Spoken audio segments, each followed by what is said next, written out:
In the last lecture, we introduced the notion of an orthonormal basis, and we looked at the expansion in terms of an orthonormal basis.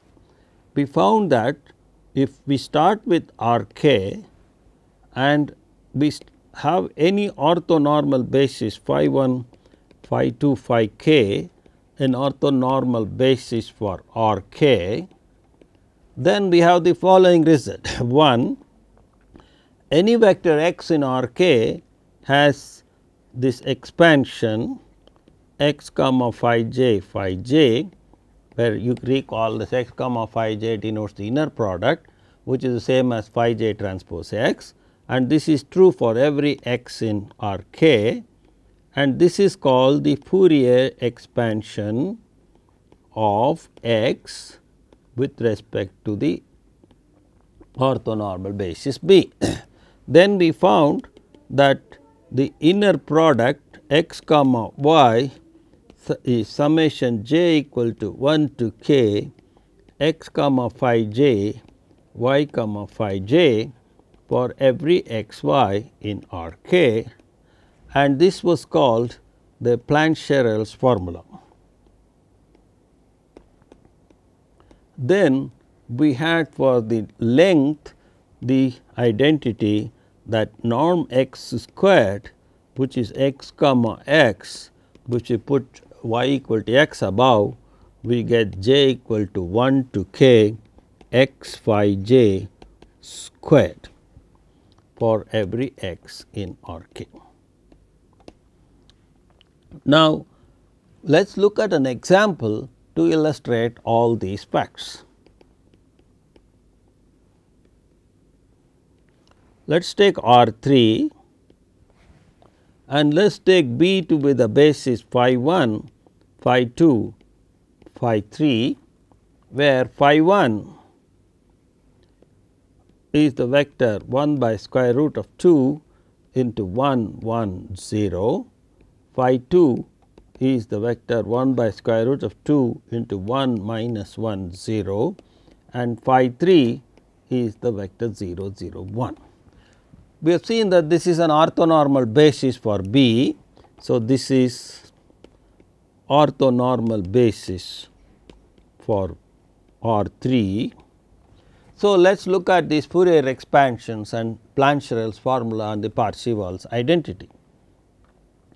Now, we have take any vector x equal to x 1, x 2, x 3 in R k. So, look at any vector x in R k, we have x phi 1, which is the dot product of x with phi 1, which is 1 by root 2 into x 1 plus x 2, and since the third factor coefficient here is 0, there is no contribution. Similarly, x phi 2 is 1 by square root of 2 into x 1 minus x 2, and x phi 3 is x 3.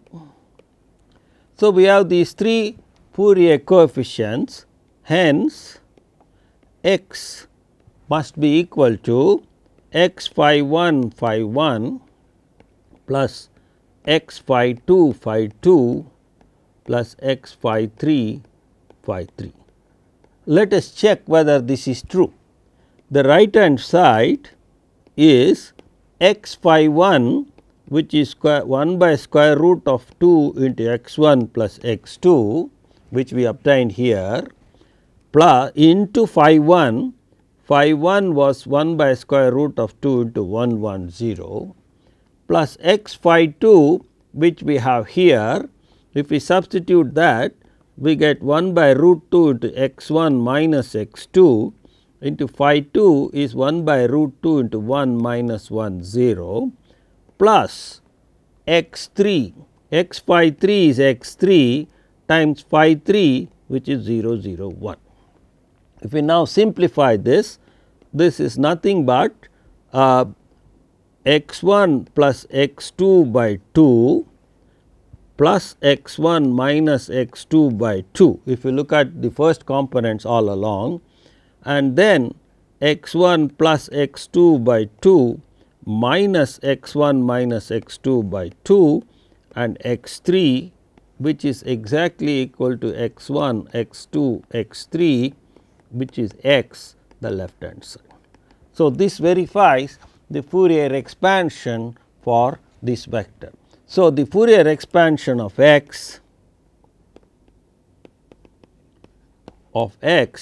with respect to b is therefore x is equal to x comma phi 1, which is 1 by root 2 into x 1 plus x 2 into phi 1 plus 1 by root 2 into x 1 minus x 2 into phi 2 plus x 3 into phi 3. So, this verifies the Fourier expansion. Now, let us look at a vector x and a vector y, then x phi 1 is 1 by root 2 into x 1 plus x 2 as we found above, x phi 2 is 1 by root 2 into x 1 minus x 2 and x phi 3 is x 3. This is what we found. Similarly, we have y phi 1 is 1 by root 2 into y 1 plus y 2, y phi 2 is 1 by root 2 into y 1 minus y 2 and y phi 3 is y 3.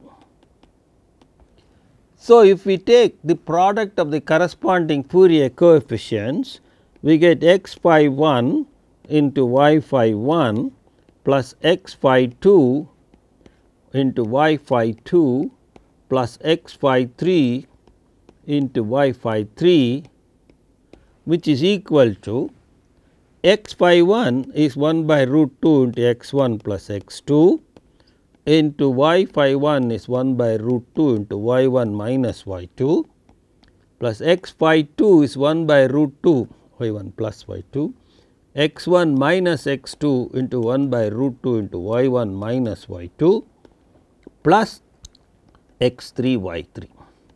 Now, if we simplify this, this is nothing but x 1 plus y x 1 y 1 plus x 2 y 2 plus x 3 y 3, which was the inner product of x and y. So, verifying the Plancherel's formula. What does the Plancherel formula say? That the product of the corresponding Fourier coefficients, one, the product of the second Fourier coefficient, the product of third Fourier coefficients, when they are all added up, we must get the inner product, and that is what we get here. And finally, we have x phi 1 squared plus x phi 2 squared plus x phi 3 squared is equal to x phi 1 was 1 by root 2 into x 1 plus x 2. So, this is x 1 plus x 2 squared plus 1 by 2 into x 1 minus x 2 squared plus x 3 squared. And if you simplify this, this is just x 1 squared plus x 2 squared plus x 3 squared, which is the length of x squared. So, this verifies the fact the sum of the squares of the Fourier coefficients, this is the sum of the square of the first one, square of the second one, the square of the third one. If we add the sum of the squares of the Fourier coefficients, we get the length squares, and that is verifying the Poisson's formula. I am sorry, this is called the Parseval's identity, verifying Parseval's identity.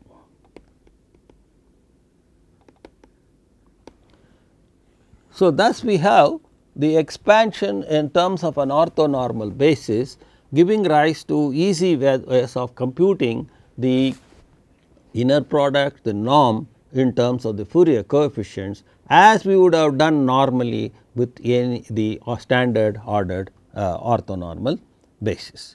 Then at the end of the last lecture, we raised the following question. Supposing I have R k and I have S, a linearly independent set in R k, then either S is a basis for R k, and when can this happen? That is when, let us say S is the set U 1 or phi 1, phi 2, phi r. This will happen when R equal to k, or S can be extended to a basis for R. We have seen this before, that any linearly independent set, if it is not a basis, then we can append k minus r vectors to it to get a basis. Now, suppose if it is a basis, then it is already an linearly independent set and we have no problem. If it is not, we have to append k minus r. Now, suppose we start with S an orthonormal set, say S is phi 1, phi 2, phi k, phi r. Then again, because S is orthonormal, that says S is linearly independent. Now, if S is linearly independent, as we observed before, either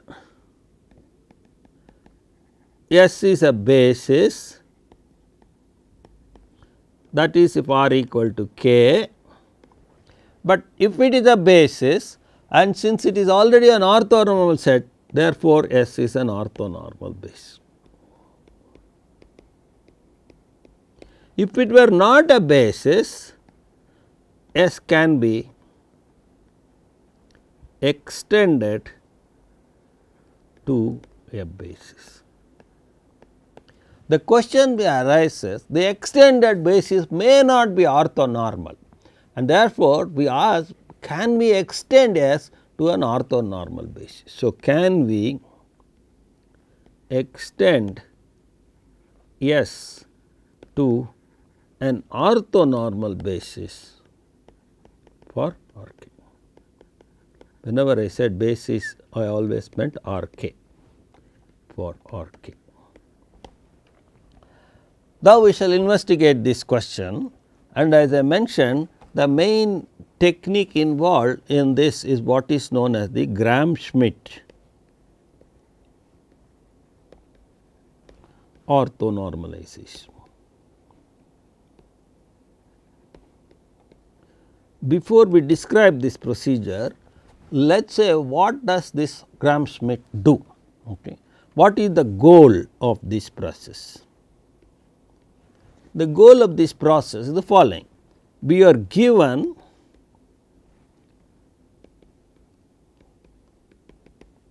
you are a linearly independent set in R k. We are given, we are start with a linearly independent set in R k. So, this is the starting ingredient. Now, what we must do something with this, then we want to produce OS. O stands for orthonormal, S stands for that you start with this set S. So, OS, which we will call as phi 1, phi 2, phi r, an orthonormal set of the same size as S. S had R vectors, we want OS also to have R vectors, but that is not a big deal. We want it to be such that we want to construct this orthonormal set in such a way that certain things happen. One, obviously, we would like that whatever subspace that S spans, OS must also span the same subspace, such that 1 LS equal to LOS. This is our main aim. Whatever subspace S spans, the OS must also span the same. What happens then? Then OS becomes an orthonormal set in S, it spans S and therefore, it will become a basis for OS. So, this OS orthonormal set in R k. So, we would like to construct in such a way that the subspace spanned by OS is the same as the subspace spanned by S, and hence OS will become an orthonormal basis for LS. Actually, the procedure does even more.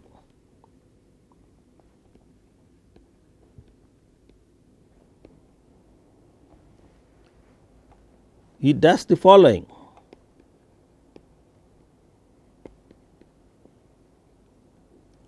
It constructs these vectors phi 1, phi 2, phi 3, phi r in a recursive manner such that at each stage, for example, at the first stage we will construct phi 1 and phi 1 will generate the same subspace as u 1. Then at the second stage we will have got phi 2 and the phi 1 and phi 2 will generate the same subspace as u 1 and u 2. It will go on stepwise and at the end Ls will be LOS. So, it does the following. L of, okay, let us denote Sj OS, okay, let us use a certain convenient notation before we state this. Let us take Sj to be u1, u2, uj. We had r vectors u1, u2, ur. Out of this we are selecting the first j vectors. So, the j has to be something between 1 and r. Then correspondingly we will construct OSJ which is phi 1, phi 2, phi j, that is the first j vectors that we construct orthonormal such that the space spanned by Sj is the same as the space spanned by OSJ. So, that at the end when j equal to r, Sj will become S, OSJ will become OS and Ls will be equal to OSC. So, when j equal to r, we get Sj equal to S, OSJ is equal to OS and Ls equal to LOS. So, this is the goal of this Gram-Schmidt process. At each stage it produces orthonormal set which sweeps the vector space or the subspace spanned by all those vectors in the U case up to that stage. So, let us now describe the procedure. So, the GS procedure, the Gram-Schmidt, we will denote it by GS. The Gram-Schmidt orthonormalization procedure goes as follows. As we said, our aim is to eventually get an orthonormal set. So, there are two things involved. One is we have to get orthogonalization and then we have to get a normalization. The first stage is to get the orthogonalization done. So, the first stage is to get orthogonalization. And then once we get orthogonalization, the next step will be to do normalization by just dividing by the length. So, we have this set S u1, u2, ur. Our job is we now find V1, V2, Vr such that Vi comma Vj is equal to 0 if I not equal to j. That is, they are orthogonal to each other. That is what is meant by saying getting the orthogonalization. And the space spanned by u1, u2, uj, the first j vectors is the same as the space spanned by v1, v2, vj, and this is true for j equal to 1, 2 up to r. So, now we are not worried about normalization, we are only worried about orthogonalization. So, at the stage when j equal to r, when the process ends, we would have got an orthogonal basis for this V1, V2, Vr will form an orthogonal basis for Ls. The way to get this V1, V2, Vr is what we will describe now. So, we get V1, V2, Vr as follows. We first define V1 to be just u1. That is the first step. We start with the first given vector, then we find the length of u1 squared which is V1 comma V1, which is the same as U1 comma U1. So, since V1 is U1 is given to us, we know V1. The next step is to go to V2.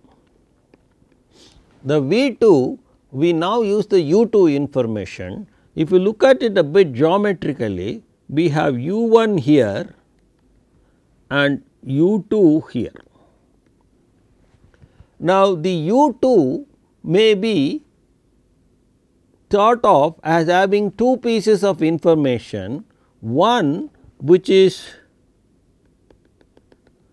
along the direction of U1, the other one perpendicular to that. So, the U2 is made up of this vector and this vector, and since we already have the U1 direction under control with our V1, we have to only worry about producing this orthogonal direction U2.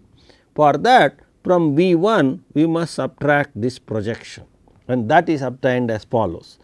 You start with U2, from that the subtraction of this projection is given by, you take the inner product of U2 with V1 and divide it by V1 square, that unit vector in that direction. Now, you see what happens.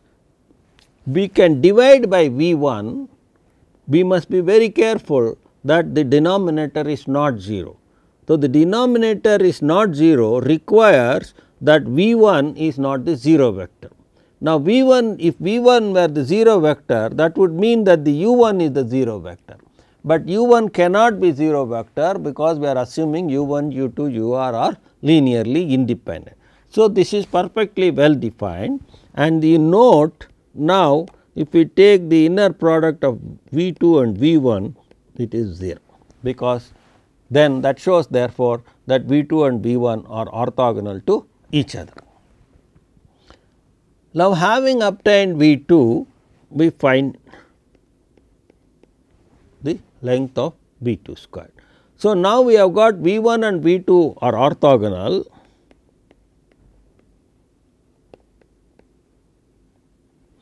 and we observe that anything that can be written as U in terms of U1 and U2 as a linear combination can also be written as a linear combination of V1 and V2, because U1 can be written in terms of V1 and U2 can be written in terms of V1 and V2.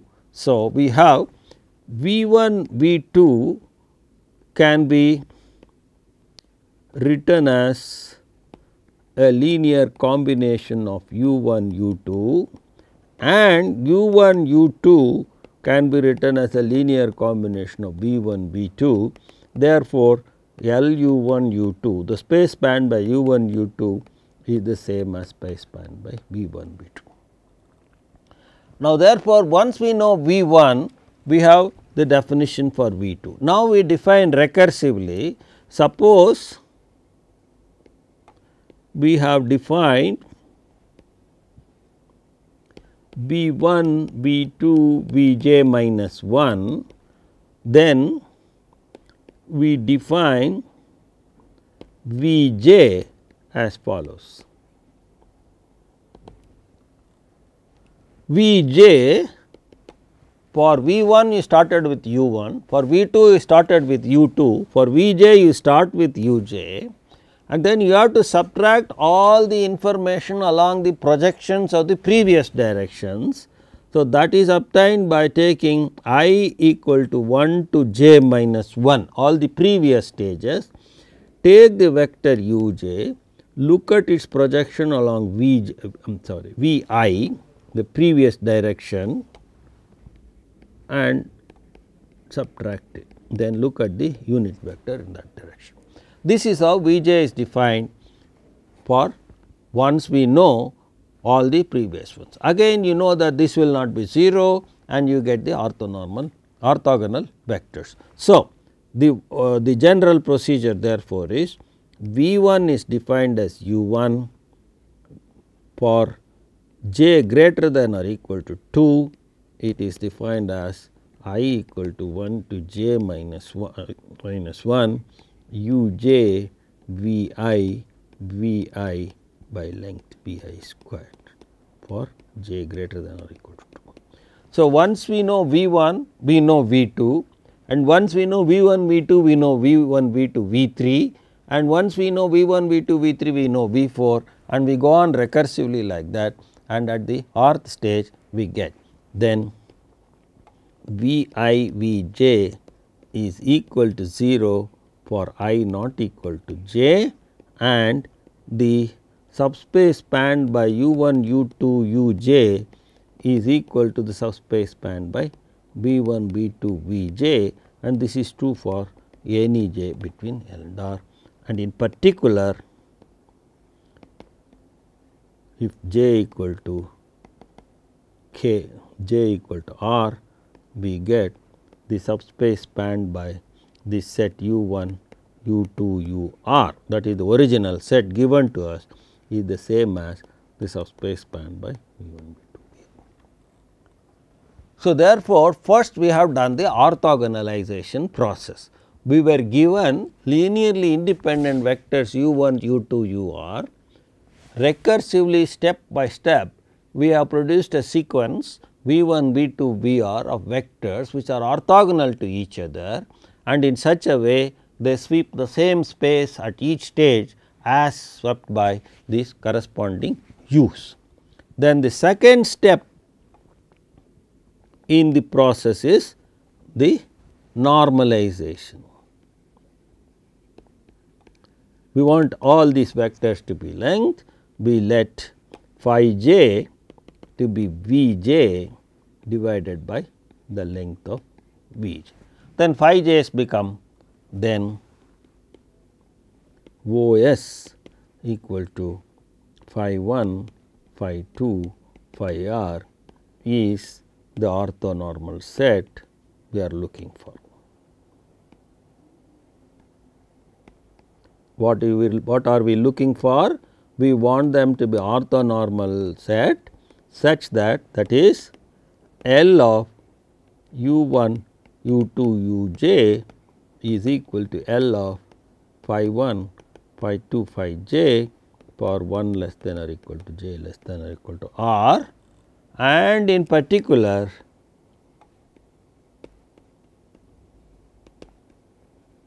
L of s is equal to L of O s. So, O s becomes an orthonormal basis for the subspace spanned by S. This process is called the Gram-Schmidt orthonormalization process. Let us look at one or two examples.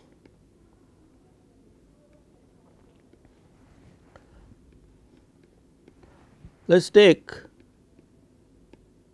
R 4 and let us take S to be consisting of these three vectors u 1, u 2, u 3, then where we will define u 1 to be 1 1 1 1, u 2 to be 1 minus 1 1 minus 1, u 3 to be 1 0 minus 1 0. Okay. It is easy to verify, we will leave the as an exercise. It is easy to verify that S is linearly independent. Since it is a linearly independent set, now we are going to apply GS state, the Gram-Schmidt operation to this. Now, what is the first stage of the Gram-Schmidt? It is orthogonalization. Now, if you notice that u 1, u 2, u 3 are orthogonal. So, the first step of GS is orthogonalization, but we note that u 1, u 2, u 3 are orthogonal or already orthogonal to each other. Why is it so? If you take the dot product of u1 with u2, you get 1 minus 1 plus 1 minus 1, which is 0. Similarly, dot product u1 with u3 is 0 and the dot product of u2 with u3 is 0. So, pairwise they are all orthogonal to each other. So, the Gram-Schmidt process will simply produce V1 equal to u1, V2 equal to u2, V3 equal to u3 because they are already orthogonal. So, the GS will give V1 equal to u1, V2 equal to u2, V3 equal to u3. Check, actually it is worth carrying out the Gram-Schmidt expressions explicitly and see that you get V1 equal to u1, V2 equal to u2, V3 equal to u3. So, the second step is the only thing that has to be done in this case because they are already orthogonal. Second step involves dividing by the length of the vector. So, phi 1 is V1 by length of V1, phi 2 is V2 by length of V2 and phi 3 is V3 by length of V3. Now, the length of V1 is length of V1 squared is 4. So, the length of U1 is 2, length of U2 squared is 4. So, the length of U2 is 2, length of U3 squared is 2. So, the length of U3 is 2. So, this is going to be equal to V1 by 2, phi 2 is V2 by 2, phi 3 is V3 by root 2 and therefore, we get phi 1 as 1 by 2 into 1 1 1, phi 2 is 1 by 2 into V2 is 1 minus 1 1 minus 1 and phi 3 is 1 by root 2, V3 is 1 0 minus 1 0. So, we have got this OS, the OS required in this case is phi 1 phi 2. In this case the Gram-Schmidt process was simple because the vectors were already orthogonal to each other. Let us look at another example. Let us take again R4 and let us take the set S to be U1, U2, U3, where U1 is 1 1 1 1, U2 is 1 1 1 0, U3 is 1 1 0 0. Now, you see that these vectors are not orthogonal and therefore, the Gram-Schmidt process will change them to produce V1, V2, V3. Okay.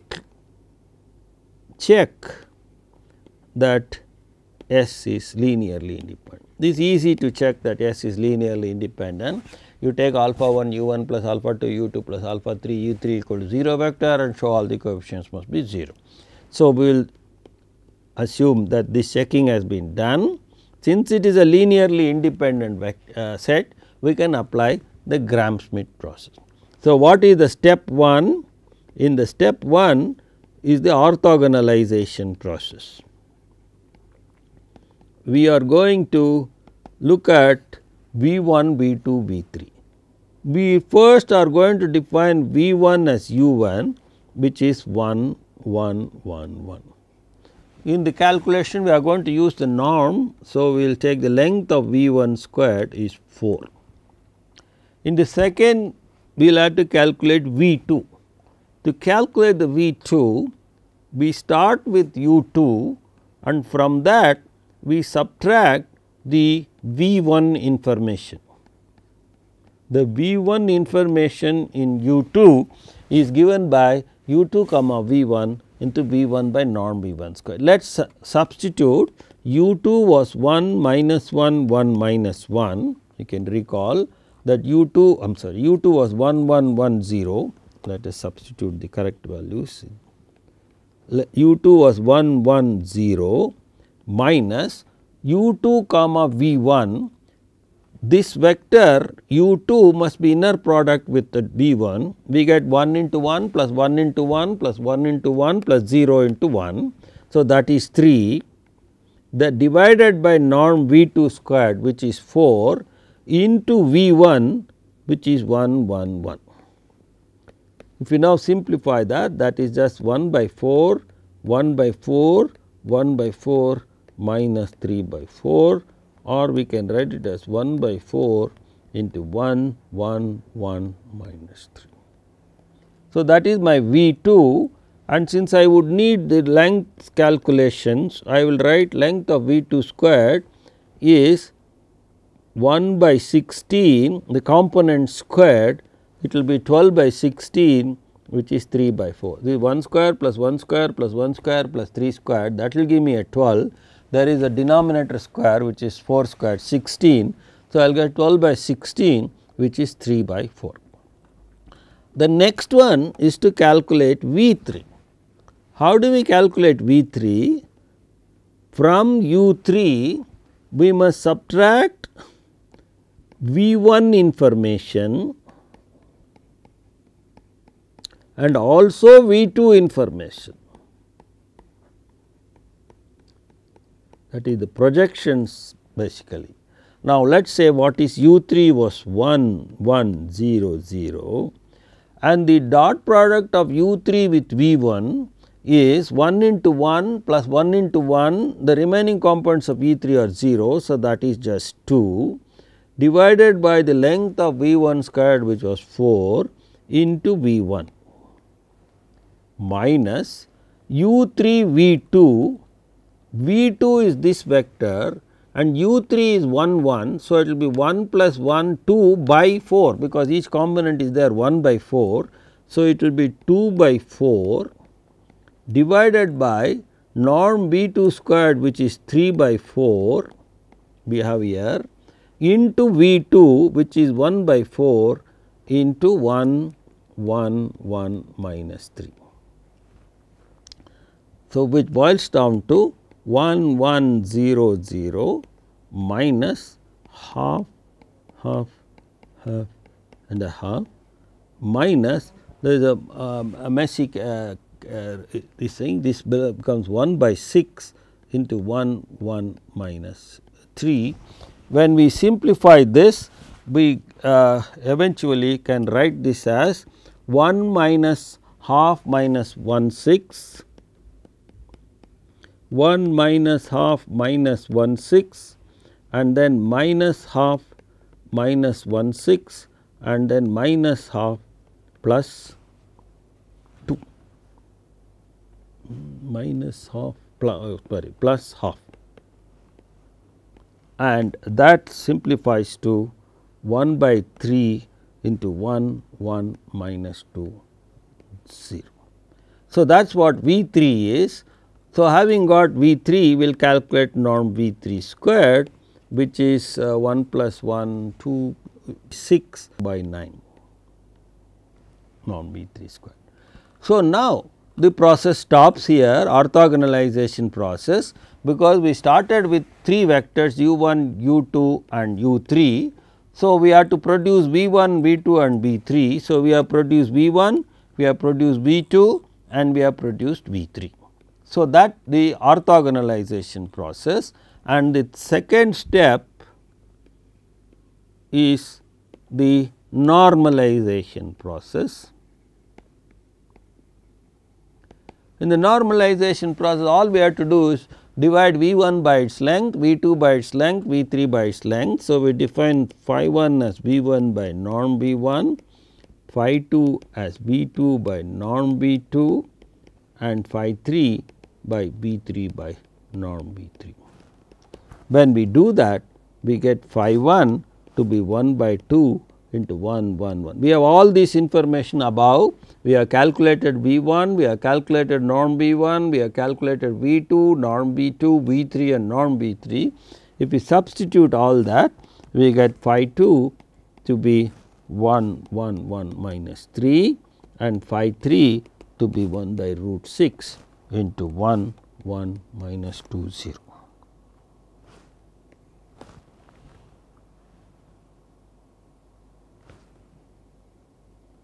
So, this is the Gram-Schmidt orthonormalization process with the given vectors. Then we will have L of phi 1 will be equal to L of u 1, L of phi 2, the space spanned by phi 1 and phi 2 will be the same as the space spanned by u 1 and u 2, and finally, L of phi 1, phi 2, phi 3 will be the same as the space spanned by u 1, u 2, u 3, and therefore, phi 1, phi 2, phi 3 is an orthonormal basis for L of S. So, thus given any linearly independent set, by using the Gram-Schmidt process we can extract an orthonormal basis for the subspace spanned by this given set of vectors. We will be using this repeatedly. Before we actually put this thing into action, we will now look at an important concept of orthogonal complement of a subspace, and then we will see how this Gram-Schmidt comes into the picture.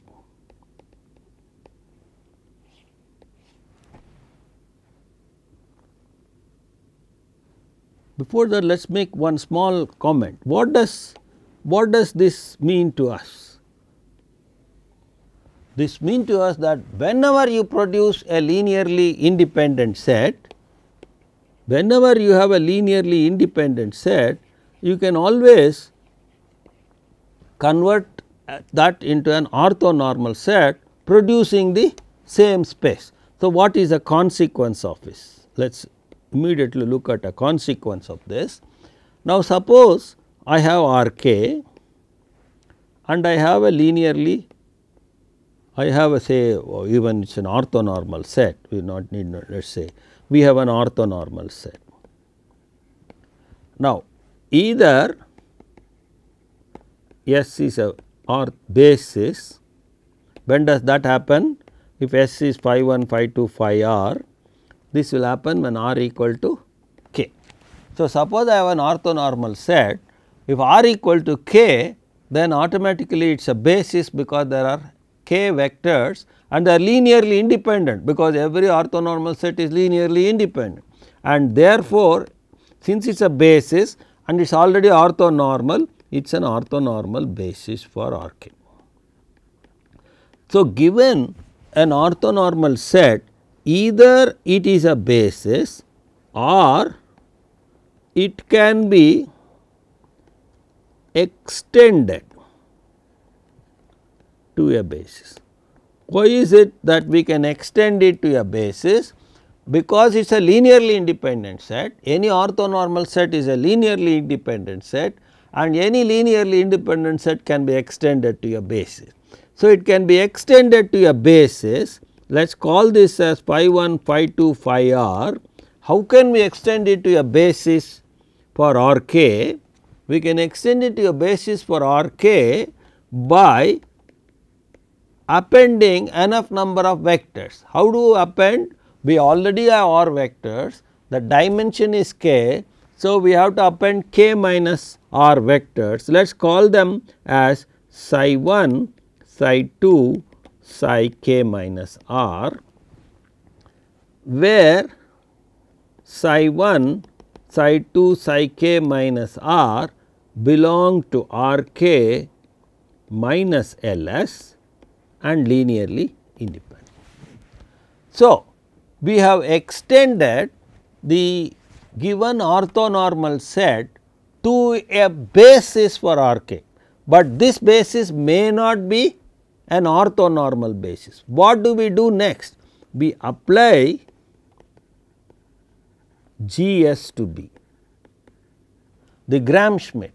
We can apply the Gram-Schmidt to B because B is linearly independent. We usually apply the Gram-Schmidt operation to a linearly independent set. Since B as a basis for R k is a linearly independent set, so we can apply the Gram-Schmidt operation to B. When we do the Gram-Schmidt operation, we go on doing orthogonalization and normalization, but the first R vectors are already orthogonal and normal.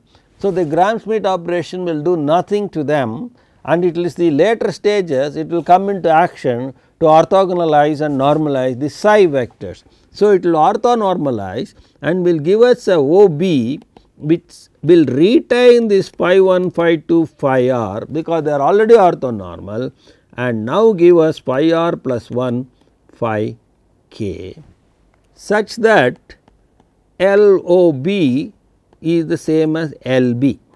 That is what the Gram-Schmidt does, but LB is RK because B is a basis for RK and therefore, OB spans RK, it is orthonormal.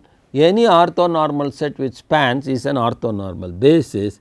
So, OB is an orthonormal basis for RK and you observe now that that is an extension of phi 1 phi 2 or it is an extension of S. The set we started with was this, we have now extended it by adding this. So, it is an extension of S. So, conclusion, any orthonormal set in RK is either a basis, in fact, or once it is a basis, it is an orthonormal basis, either an orthonormal basis or can be extended to an orthonormal basis. This is the question we raised earlier, that whether any orthonormal set can be extended to an orthonormal basis. We have answered that question in the affirmative now, that any orthonormal set can be extended to an orthonormal basis. We now introduce an important concept called orthogonal complement. And we will see how we use these ideas of extending an orthonormal set to an orthonormal basis. This idea of orthogonal complement is essentially to extend the Pythagorean geometry in 2 dimensions to this general setup of RK. So, we get many results analogous to the Pythagoras theorem.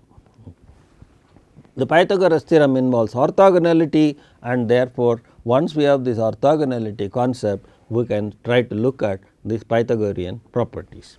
So, we have RK and let W be a subspace of RK.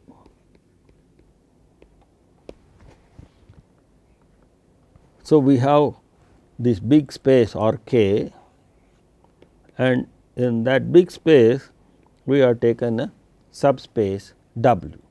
Now, what we do is we look at all those vectors which are this is the W, we look at all those vectors which are perpendicular to W. So, we denote that by W. So, let W perp denote the collection of all vectors in RK which are orthogonal to all the vectors in W.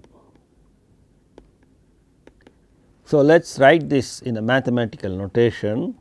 So, W perp consists of all those vectors, the collection of all vectors in RK which are such that they must be orthogonal.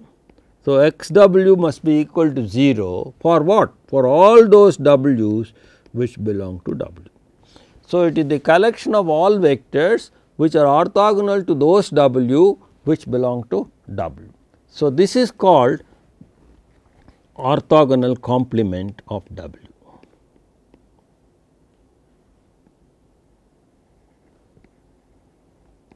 This is called the orthogonal complement of W. Now, first of all, is there any vector at all that is orthogonal to all the vectors in W, because we want to make sure there is something in W perp or not. Now, clearly the 0 vector is orthogonal to all the vectors, and hence in particular it is orthogonal to all the vectors in W, and hence it belongs to W perp. So, we observe the following.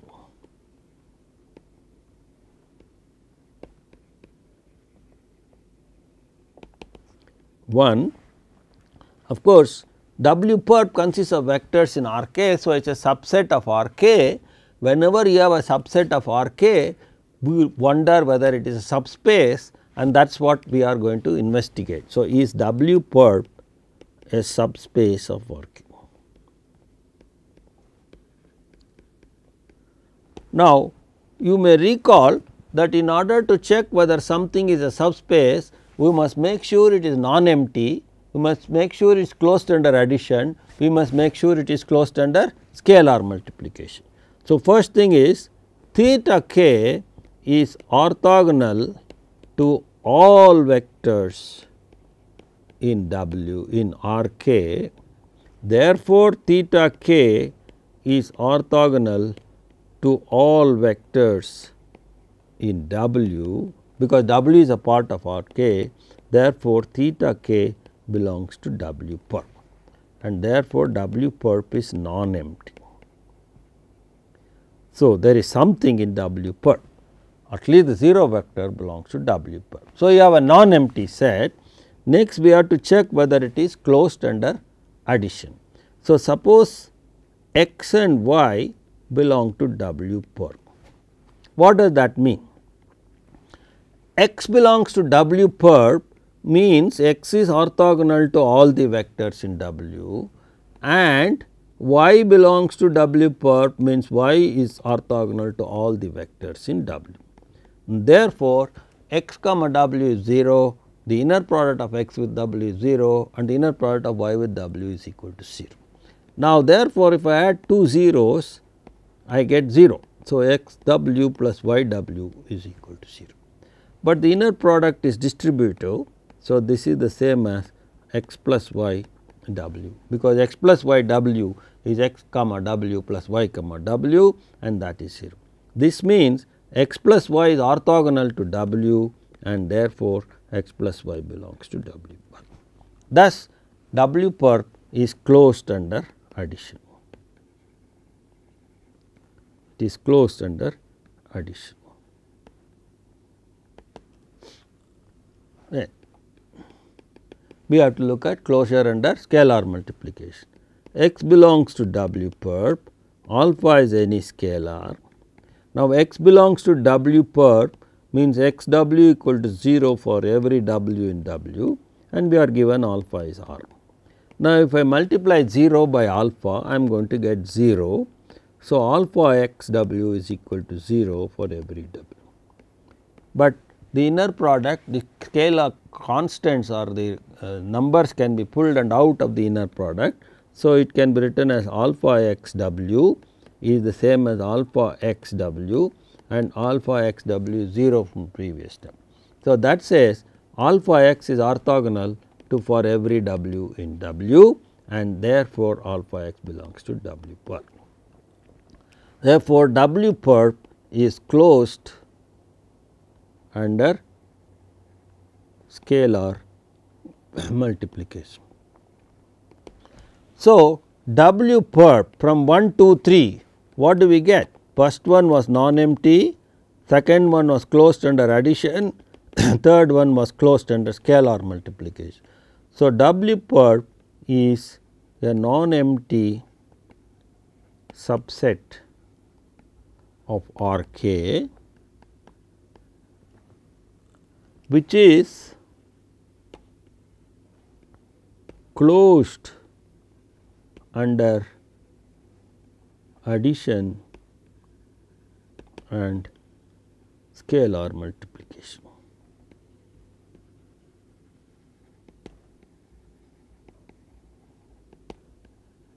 And therefore, W perp is also a subspace of R k. So, we have started with a subspace of R k, and we have constructed another subspace which is orthogonal subspace. All the vectors there are orthogonal to this. Let us look at geometrically a simple example of this. Let us take R 3, this is what we normally call as x y z axis. Let us say W is the x y plane. Okay. Now, what are the vectors which are perpendicular to all the vectors in W? Then we get the z axis. So, W perp is the z axis in this case.